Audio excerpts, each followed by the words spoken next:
पहा, आपण स्वतंत्रोत्तर काळापासून निवडणुका घेत आलेलो आहोत, निवडणूक आयोग, आणि अतिशय उत्तमरित्या प्रत्येक निवडणूक आयोगाने पार देखील पाडलेले आहेत.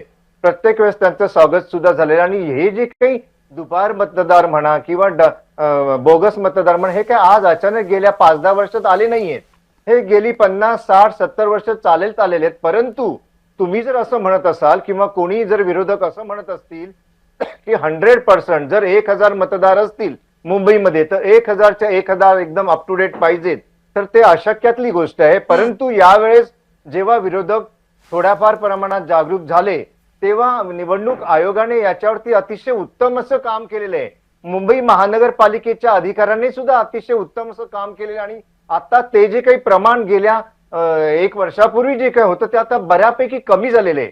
आणि थोडीफार तर कुठे ना कुठे गडबडी हे असतातच. कारण होतं कसं, आपल्या या भारत देशामध्ये आज तागायत निवडणूक आयोग जो काय आहे, आपण त्याला स्वतंत्र असा कुठे स्टाफ वगैरे असा दिलेला नाही. भविष्यात ते सुद्धा होईल.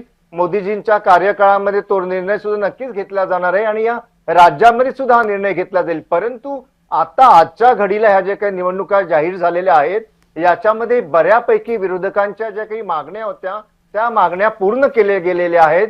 आणि अजूनही पुढील काही दिवस जर काही अशी जर काही आढळत असेल तर ते शेवटच्या क्षणापर्यंत ती नावं कशी बाजूला सारता येईल. याद्या जर बऱ्या झाल्या असं तुमचं म्हणणं असेल तर त्याचं श्रेय, किमान श्रेय विरोधकांना द्याल की नाही?